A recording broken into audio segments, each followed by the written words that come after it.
lu biasa nongkrong di mana? Karena alamat rumah belum tentu menentukan masa depan. Oke. Belum tentu menentukan bagaimana sikap dan cara pandang kita. Tapi tongkrongan hari ini, tempat kita bermain, dengan siapa kita bermain, itu bisa menentukan arah masa depan kita. Sehingga kadang-kadang orang ketika berteman yang ditanya bukan rumahnya, biasa nongkrong di mana emang? Geng mana? Ya, geng mana? Ngumpul di mana? Iya. Nah, di situ dia sudah bisa membaca arah siapa kamu sebenarnya. Fangking Kyo Hawan. Itu apa? Siapa kamu sebenarnya? Oke, ya. Ya. Sebenarnya saya nggak paham dia ngomong apa kan gitu. Iya. Nah, itu yang pertama. Maka Nabi mengingatkan bahwa ketika kita berteman, bergaul, kita itu harus melihat temannya. Temannya orang-orang ini nih. Oke. Ya, udah jadi apa dia berteman sama si A, udah jadi apa nih si B berteman sama si A, udah jadi apa nih si C berteman sama si A. Maka kalau besok kita berteman sama dia, Besok banget nih? ya nggak banget dah. Oh, maksudnya nanti satu saat? Nanti satu saat Oke. kita berteman sama dia, jangan-jangan kita masuk kategori orang yang keempatnya, Ya. yang kelimanya, yang modelnya sama seperti si B, si C, si D, si E, si F ini. Nah, itu pentingnya memilih teman yang baik. Nah, kemudian yang kedua, teman itu bukan hanya di dunia, Cak. Tapi kata Allah banyak nanti di akhirat orang-orang yang menyesal karena salah memilih teman. Oh. Ada orang yang dekat masjid, tapi pergaulannya nun jauh. Ya. Ya, Rumah dekat masjid? rumah dekat masjid. Ah. Tapi dia senangnya di tempat-tempat yang tidak bagus.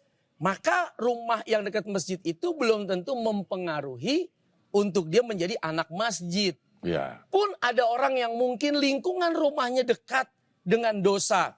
Tapi dia mencari pergaulan untuk belajar, mengaji, mengkaji. Maka bisa jadi lingkungan yang dekat dengan dosa itu tidak mempengaruhi apa-apa. Karena dia lebih banyak mencari circle di luar sana yang baik-baik. Jadi begitu pentingnya kita mencari teman. Karena teman bukan hanya di dunia, tapi sampai ke akhirat. Iya. Benar gak sih Ustadz, kita dinilai sesuai dengan siapa kita bersahabat? Iya. Karena kita kalau melihat orang tuh lihat bagaimana agama orang itu. Artinya kelakuan, Iya. sikapnya. Nah, kita perhatiin. Ini kalau orang berteman sama Uda Abdel, kira-kira apa yang dia dapat? Oh, Biasanya tua sih teman-temannya. makin tua. Ya udah tua seumuran. Ya kan itu ada Melon, ada Ocit. Ya. Wah, ternyata dia makin jadi manusia bertanggung jawab. Maklum, udah bergaul dengan orang yang sudah makan asam garam. Bijaksana, Positif. sudah sepuh. Iya. Ya. Oh, lihat Bung Melon. Oh, ternyata dia makin bisa menguasai panggung gembira. Ya. Sehingga dia punya banyak bahan dalam menyampaikan pesan karena bergaulnya dengan senior. Itu kelihatan, Dak. Oke.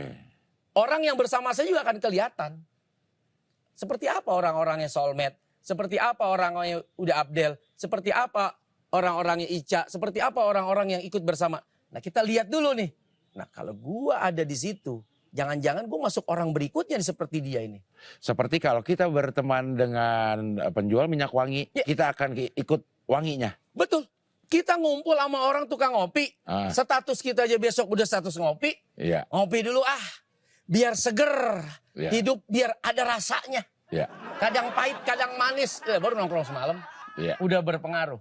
Kita sama si Rahma disuruh ikut run-run. Apa tuh? Lari-lari. Oh, lari-lari. Ya. Udah bikin status.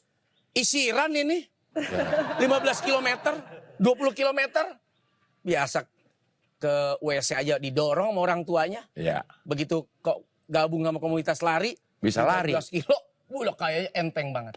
Sebegitu mempengaruhinya itu kan. Iya. Lalu bagaimana yang ketika circle kita itu bermuka dua gitu, Ustadz? Jadi Circle di depan di depan kita itu baik, tapi ternyata di belakang tuh negatif gitu, nggak positif.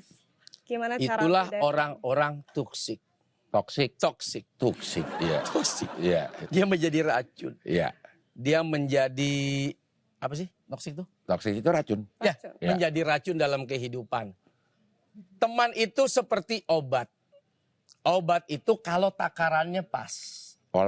Walaupun pahit. Dia menyembuhkan, menyehatkan. Ya. Tapi kalau obat itu walaupun manis, takarannya berlebihan, artinya berlebihan nih, keluar dari jalur, sikapnya tidak sesuai, pengaruhnya negatif, maka walaupun manis, tapi kalau terlalu banyak overdosis.